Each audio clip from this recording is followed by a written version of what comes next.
Chosen one, the revolution you've been waiting for isn't coming tomorrow. It's unfolding right now, in the invisible spaces between your prayers and God's perfect timing. Stop scanning the horizon for dramatic signs. The most profound shifts happen in silence, where only heaven can see the masterpiece being formed. You didn't stumble across this message by chance. Your spirit called out for confirmation, and this is your answer. But here's what no one tells you about divine transformation. The very fact that you can't see it happening is proof that it's real. What happens when you stop demanding evidence and start trusting the process that's already reshaping everything? If you dismiss this as just another motivational message, you'll miss the prophetic insight that could unlock the next chapter of your destiny. This isn't content. This is your divine interruption, arriving exactly when heaven ordained it. You are not here by accident. What's coming next in this message will show you exactly why God's silence doesn't mean his absence. It means he's working on something too magnificent for you to handle all at once.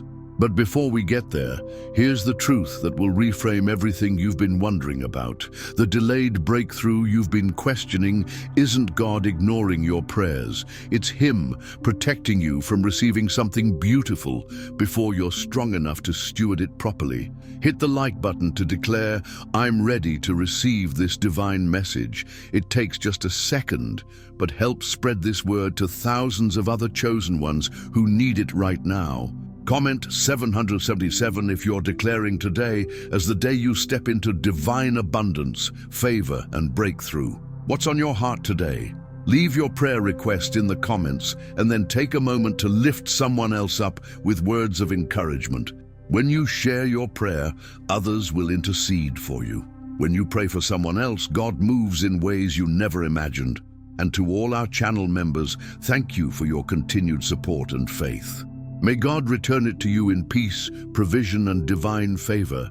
Let this settle for a moment. Truly let it sink in, deep into the quiet, sacred chambers of your heart.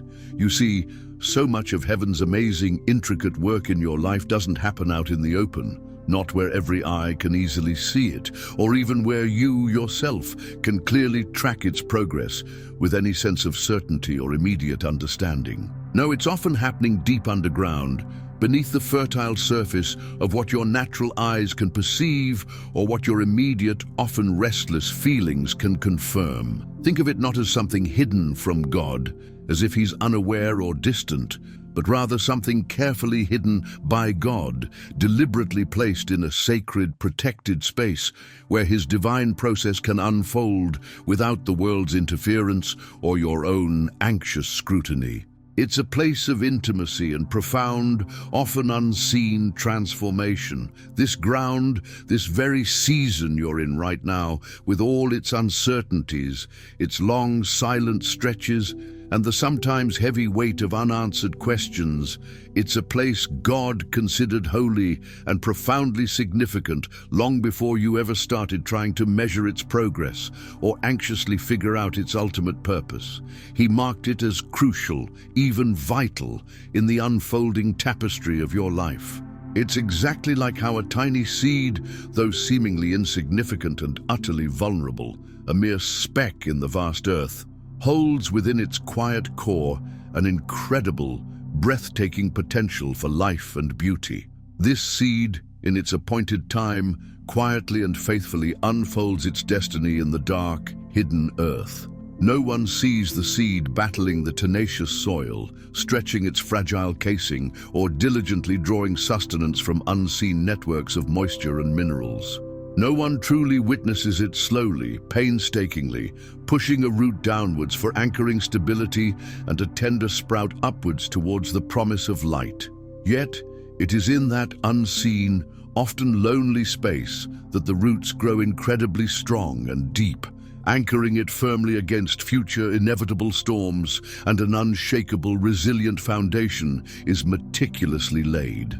In this same profound, often mysterious way, your deepest prayers, Those heartfelt longings you've whispered to God in the vulnerable quiet of your soul, often when no one else was listening. They aren't forgotten echoes carried away on an indifferent wind. No, they are often blooming right now, blossoming in places where only pure, unyielding trust can reach, where your surrender becomes the rich, dark, life-giving soil of God's meticulously cultivated garden. Each tear shed in prayer, each vulnerable confession, each hopeful whisper becomes a nutrient for the unseen growth. So many of us, in our human eagerness and our understandable desire for tangible results, tragically miss this crucial, life-altering truth. We look around at our circumstances, at the unwavering stillness that seems to surround us, and because we don't see immediate, tangible changes or hear obvious, resounding answers, we interpret the silence not as a purposeful, sacred hush, a precious, pregnant time, ripe with divine activity and quiet crafting, but as utter neglect. We begin to feel forgotten, passed over, as if our most desperate cries have simply evaporated into an indifferent, uncaring sky. The sting of perceived abandonment can be incredibly sharp, a cold, disheartening whisper against the fragile warmth of our faith. We wonder if we were ever truly heard, if our deepest desires mattered at all. But what if that very silence is actually the exquisite focused sound of the master builder at work, meticulously, lovingly, and with profound intention, crafting something beautiful, something enduring, something uniquely perfect just for you? Imagine a master artisan, perhaps a sculptor or a painter, so completely engrossed in his masterpiece that the world outside fades into oblivion, and all his attention, all his focus is on the delicate, precise strokes, the careful drying, the quiet shaping and molding of a material that will eventually become breathtaking in its beauty and complexity. He's not idle, he's not ignoring, he's entirely consumed by the creation, by your creation, pouring all of himself into bringing it forth in its most perfect form. Cast your mind back to the ancient story of Joseph for a moment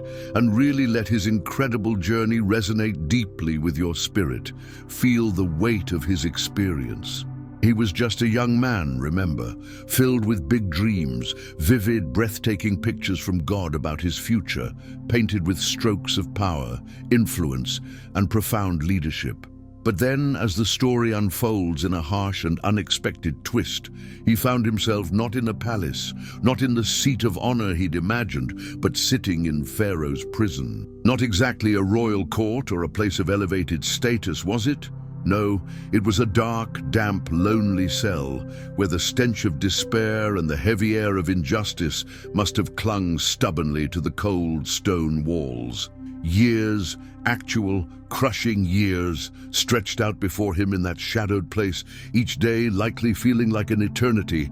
Can you imagine the long, desolate nights, the gnawing hunger for freedom, the constant ache for what might have been? The words from God, those prophetic dreams that had once filled him with such hope, must have echoed in his mind, perhaps even taunting him with their stark, painful contrast to his grim, inescapable reality. Every physical door was sealed tight, every hope for immediate freedom seemingly locked away and thrown into the abyss of forgotten things. Yet in those hidden, silent, excruciatingly long days, God was doing something far more profound than simply waiting. He wasn't absent. He was actively, intimately crafting within Joseph an incredible blend of influence, a deep-seated humility born of suffering, and a wisdom that this young man simply couldn't have developed any other way, certainly not out in the glaring spotlight of a favored son's easy life. That silence, that long period of confinement and obscurity, wasn't abandonment at all. It was a sacred period of gestation, a time of deep, internal development where his true self, the self destined for greatness and ultimately used for the salvation of an entire nation, was being formed for a mighty divine purpose. Just like a baby miraculously grows in the hidden sanctuary of the womb, unseen and protected, yet undergoing the most miraculous and complex transformation, so was Joseph growing in character, in resilience, and in capacity, being prepared for a future far, far beyond his current limited sight or understanding. Now, if your spirit bristles a bit at the very thought of waiting, if patience isn't exactly your strongest suit, and let's be honest, for most of us living in this fast-paced, instant gratification world where everything is just a click away, it's a virtue we often wrestle with, often to our own frustration. Please take deep, comforting solace in this profound, liberating truth. Even Jesus, the Son of God, the one who literally split history in two and forever changed the course of humanity, spent 30 years of his life largely unrecorded, shaped in quiet stillness and profound obscurity before his 3 short yet world-shattering years of public ministry and miracles even began. Think about that for a second. 30 years of quiet preparation, of growth, of learning, of simply living an ordinary life before his extraordinary calling fully unfolded. Would any of us, in our limited human perspective, dare to call those decades wasted? Heaven certainly doesn't.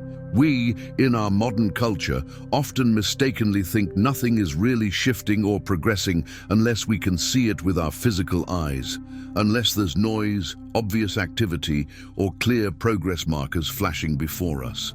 We crave the immediate feedback, the visible climb. But God, our wise and loving Creator, often works in gentle whispers, in the subtle, unseen movements of the Spirit, in the quiet, unhurried unfolding of time and circumstance.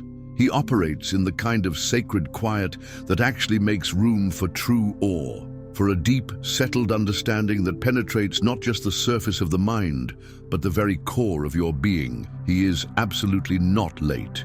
He is not passive, just sitting around idly. In fact, he's actively, intensely guarding you, protecting you from receiving something too soon that truly requires a holy maturity, a seasoned character, a robust spiritual foundation to sustain its immense weight and responsibility. You wouldn't hand the keys to your brand new powerful car, let alone the keys to an entire kingdom or a profound destiny, to a tiny, impulsive child, would you? It just wouldn't be safe or wise, for them or for the car, or for the kingdom itself. And neither will he. He loves you far too deeply, too profoundly, with an eternal, unwavering love, to give you something before you're truly ready to steward it well, to carry its weight with grace, wisdom, and the necessary strength of character. It's a beautiful, often bewildering paradox, isn't it? Some of the greatest breakthroughs, the most profound answers to our deepest, most heartfelt prayers don't come when we're frantically searching, desperately striving, or endlessly trying to force open every conceivable door with our own strength and cunning. No, they often arrive gently, like the quiet dawn after a long night, when we finally stop that desperate, exhausting search and start simply sitting with revelation, creating an open, receptive space within us for God's truth to emerge. It's about shifting from the frantic, often self-driven energy of trying to figure everything out by our own limited understanding and strained intellect, to creating an internal sanctuary, a quiet, hallowed space within our souls, where we can simply receive what God, in His boundless wisdom and unfathomable love, wants to show us. If that idea resonates deeply with you, if you're truly tired of the relentless, frantic search and ready to lean into the quiet, transformative power of revelation, then the 10 hidden truths of Jesus' parables is truly your next Spirit-led step. It's a short but incredibly powerful ebook that unlocks practical, Spirit-led truths that can directly impact vital areas like your finances, your personal journey towards healing, and your emotional clarity, helping you to see the world and your place in it through Jesus' eyes, bringing a fresh divine perspective. It's designed to give you tangible insights you can apply right away, like finding clear, cool spring water after a long, parched journey through a desert.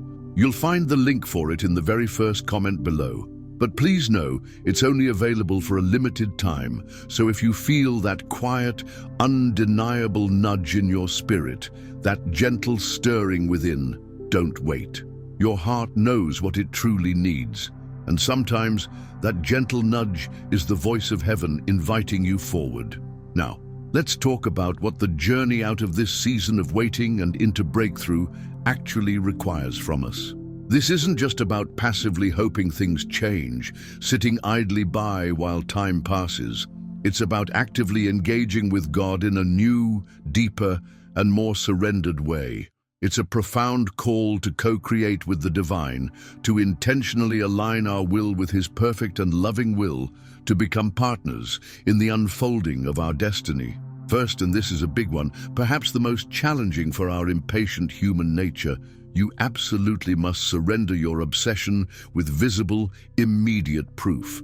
Let go of that deep-seated, often unconscious demand that God display evidence on your terms, according to your timeline, in the precise way you expect or have mentally constructed.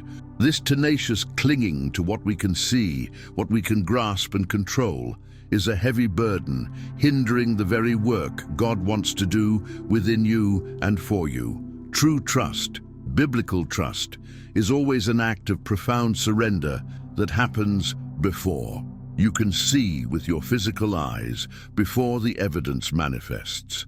It's believing in the unseen, knowing in your spirit what your senses cannot yet confirm. As Hebrews 11:1 beautifully states, "Now faith is the assurance of things hoped for, the conviction of things not seen." It's choosing to release the suffocating need to control the outcome or to even understand every intricate, mysterious step of the process. This might feel incredibly scary, like stepping off a cliff into thin air, into the unknown, but it's the foundational step most people instinctively avoid, the one that truly changes everything in your spiritual journey, shifting you from striving to resting. It's letting go of your white-knuckled grip on the steering wheel, finally allowing the master driver, God Himself, to take full control, trusting His perfect navigation, even when the road ahead is completely shrouded in a thick, impenetrable mist. Next, and this is crucial for deep, lasting healing that goes beyond superficial fixes, you need to honestly admit the grief that might be hiding beneath your impatience. Our impatience isn't just a personality quirk, a minor flaw to be brushed aside.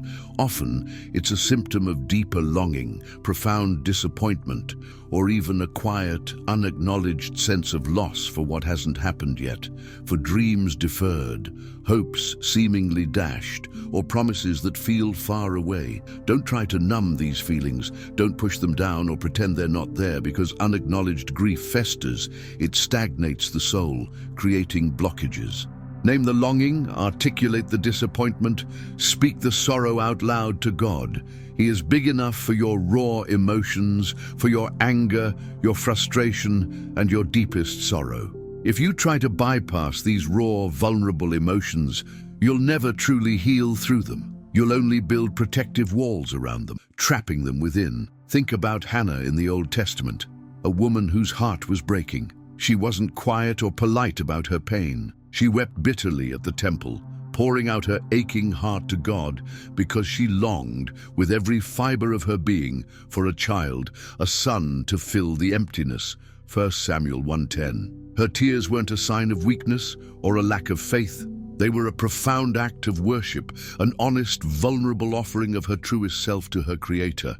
Those honest, tearful prayers, uttered from the deepest well of her sorrow, were the very ground where God began to turn her barrenness into a profound destiny, long before Samuel, her son, wore the mantle of a prophet.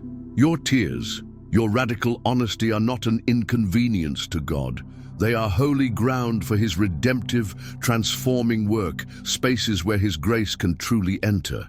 Third, you've got to actively, fiercely silence every voice that whispers to you or shouts at you that God has forgotten you, that you are not seen, not loved, not valued.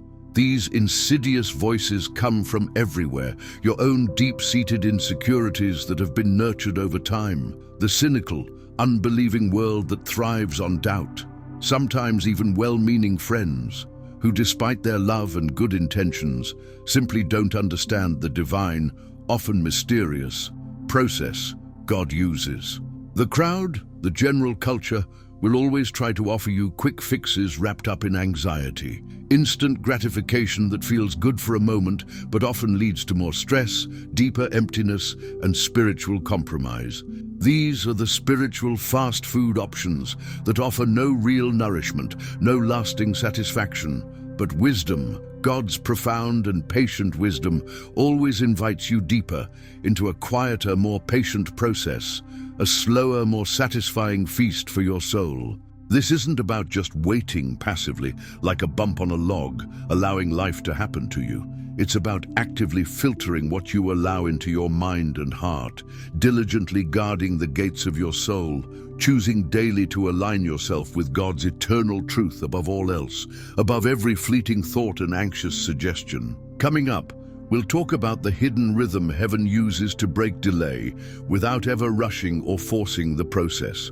A sacred dance of divine timing, but it requires you to tune out the clamor and the noise first, to create space for his gentle, purposeful cadence. Now let's move to action, to practical steps you can take even in this season. Practice obedience in the ordinary. We often mistakenly think God only wants us to do grand, spectacular things, that our lives only matter when we're on a visible stage performing mighty acts of faith. And he does eventually call us to extraordinary feats of faith, to moments of public impact. But the preparation for those grand moments often looks very different, often appearing mundane and utterly unimpressive to the outside world, requiring faithfulness in the small things. Remember David. Before he ever faced the formidable Goliath, before he ever sat on a magnificent throne, ruling a kingdom, he was faithfully tending his father's sheep, day in and day out. 1 Samuel 16. It was in that daily, sometimes monotonous tending of sheep, in the vast, quiet wilderness, protecting them from prowling lions and bears, that he built the spiritual and practical reflexes for royalty, courage, leadership, faithfulness, and a deep, unshakable reliance on God, not just the fleeting applause of the battlefield. The small, seemingly insignificant acts of obedience in your everyday life are not insignificant at all. They are crucial building blocks for the extraordinary calling God has carefully woven into your very being. Do not, under any circumstances, despise the small beginnings, for they are the fertile ground from which mighty destinies spring, the quiet rehearsals for the main performance. Then you need to courageously confront your comfort. This can be a tough one, because comfort feels so good, so safe, so familiar, so wonderfully predictable, right? It's a natural human tendency to seek it out and hold on to it. But the very areas in your life where you continually try to manage things on your own, where you cling to what's familiar and predictable instead of fully surrendering those areas to God's sovereign hand, are very often the exact rooms God longs to transform, to fill with his presence and his powerful life-altering purpose. It could be a relationship you're desperately trying to control, a financial situation you refuse to genuinely bring before God in trust, or a deeply ingrained habit you keep rationalizing and protecting from divine scrutiny. These pockets of cherished comfort, these spaces of self-sufficiency, can tragically become spiritual stagnant waters, places where nothing new or vital can grow, breeding grounds for spiritual apathy, for complacency and decay instead of vibrant living faith. Coming up, we'll dive into what is arguably the most misunderstood move in spiritual maturity, and it's the one that has the power to set everything in motion for you, a truly catalytic step that unlocks profound change. Following that, it's time to truly embrace divine discomfort. This isn't God punishing you. Let's be absolutely clear. Never confuse his refining fire with his judgment.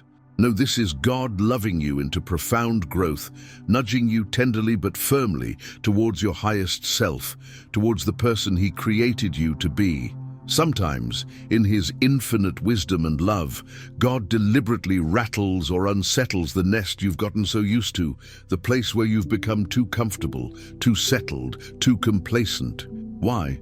because you're being called to soar higher, to new, unfamiliar places of purpose and impact, places where your old routines simply won't work, where your self-reliance simply won't suffice, and your complete, moment-by-moment dependency on Him replaces your old, limited ways of operating. It's exactly like a mother bird pushing its fledgling out of the nest.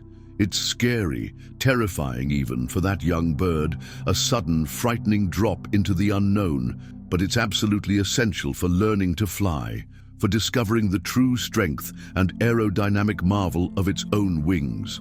That discomfort, that unsettling feeling, that holy agitation is often the very gateway to a whole new level of faith, a deeper intimacy with your Creator, and a richer, more powerful, more authentic experience with God than you've ever known before. Next, make it a daily, intentional practice to ask God what specific lesson, what precious nugget of truth, what divine insight is hidden in today's silence.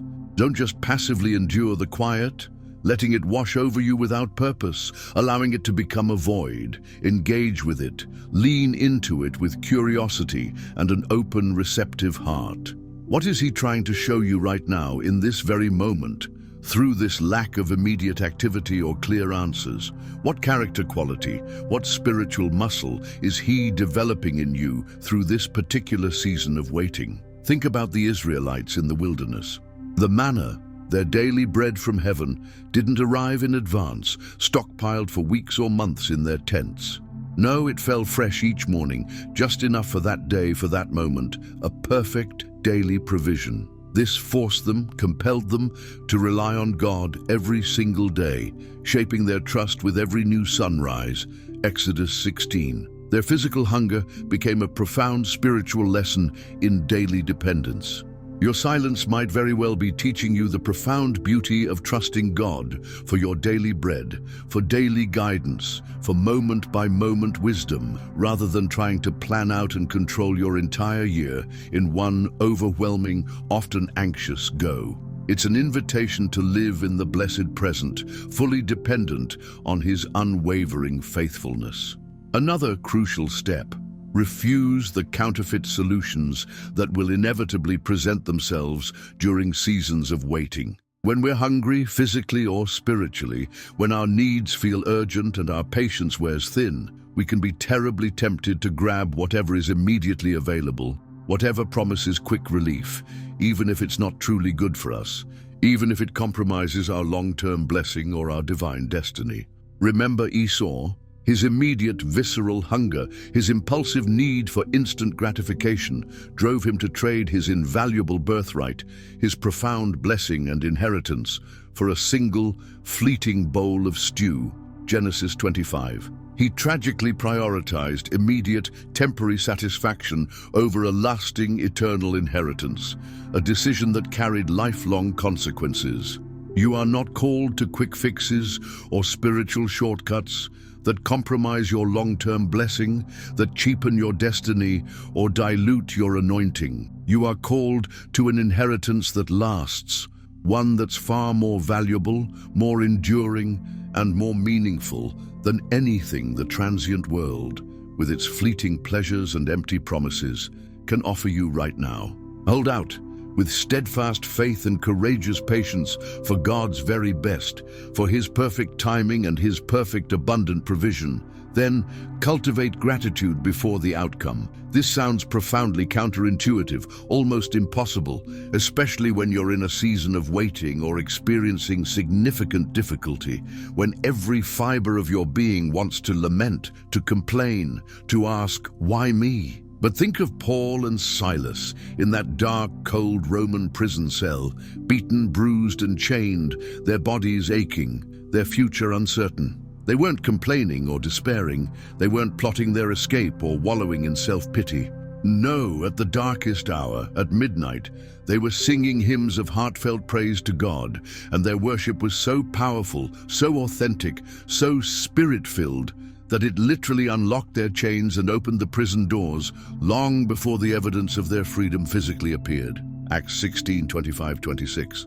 Worship, Genuine, unrestrained, heartfelt praise is an incredibly potent weapon when waiting feels like a spiritual warfare, when your soul is under siege, when discouragement threatens to overwhelm you. It powerfully shifts your perspective from your immense problems to your all-powerful God. It invites God's palpable, miraculous presence into your impossible situation. And it can supernaturally change your circumstances in ways you cannot even begin to imagine. Choose to praise Him for who He is, for His unchanging character, for His inherent goodness, even when you can't see what He's doing, even when you can't feel His hand moving in the way you expect. And now, here's an uncomfortable truth, a challenging revelation, but one that can bring immense freedom and profound alignment if you allow it to penetrate the deepest recesses of your heart. Sometimes the very silence you're experiencing, the frustration of the wait, is actually exposing what you're truly worshipping. When you find yourself wanting the promise, that specific outcome, that job, that relationship, that healing, that breakthrough, more than you want the promiser, God Himself, then your frustration can quickly, subtly, tragically morph into idolatry. It's harsh, I know, and it can sting to hear because it challenges our deepest motives, but it's a loving truth designed to purify and align your heart back to its true north. Let this shift you. God's "not yet" isn't a denial of His love or a withholding of good things. It's often a profound act of mercy, a divine intervention that safeguards your soul. It's a refining fire, burning away anything in your heart that isn't fully aligned with your ultimate allegiance to Him. He wants your whole heart, your undivided devotion, not just your request, not just a transaction for a blessing, not just a means to an end. He wants you in all your messy, beautiful, flawed humanity, fully devoted to Him alone. We have two final, incredibly powerful steps that bring all of this together, drawing you closer to the heart of God's intention for your season of waiting and preparing you for what lies ahead.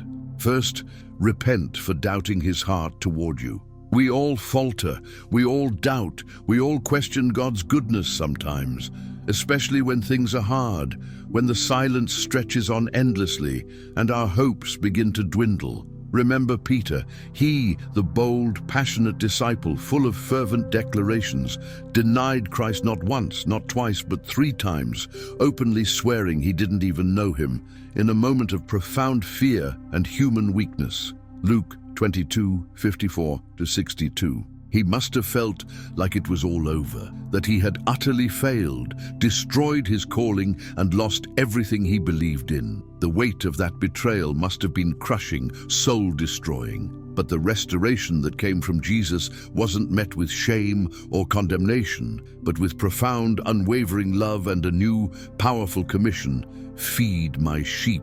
John 21:15-19. Repentance isn't about beating yourself up, wallowing in guilt or self-pity, or engaging in a cycle of self-condemnation. It's simply turning your heart back to fully trusting in God's unwavering love and His good, perfect intentions for you, even when you've faltered. It's a fresh start, a renewed invitation into His boundless grace, a willingness to be loved and profoundly forgiven. And lastly, this is where true perspective shifts, where the divine tapestry of your journey begins to truly reveal itself in breathtaking clarity.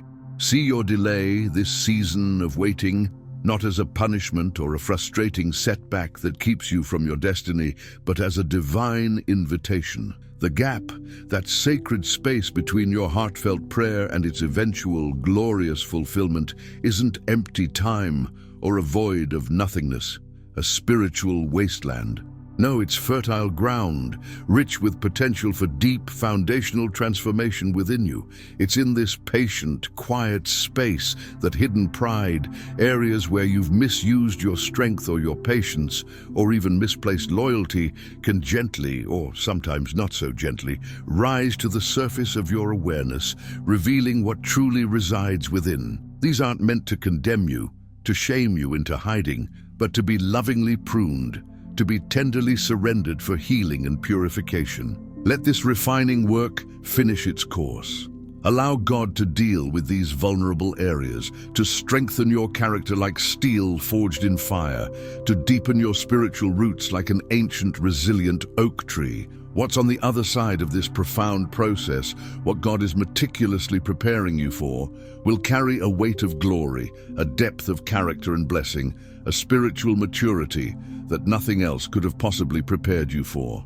It will be more beautiful, more profound, and more impactful than you can currently imagine, a living testimony of His faithfulness and your enduring, steadfast trust. Tonight, as you prepare to quiet your mind and body for sleep, to rest after the day's journey, I invite you to take a deep, cleansing breath, letting go of the day's anxieties, releasing every tension and worry. And then, softly, but with every fiber of your conviction, say this prayer, letting each word resonate deep within you, anchoring itself in your spirit. I release all fear, I release all doubt, I step into my divine purpose, and I trust that my miracle is already on its way. Let those powerful words settle deep in your spirit, finding a home in the very core of your being, becoming a living truth within you. If this message has met you in your own stillness, if it has resonated with your heart and brought you a sense of peace or confirmation, then please share it with someone else whose heart desperately needs to hear this right now. Your simple, loving act of obedience to encourage them to pass along this hope might just be the very answer to their own silent, fervent prayer.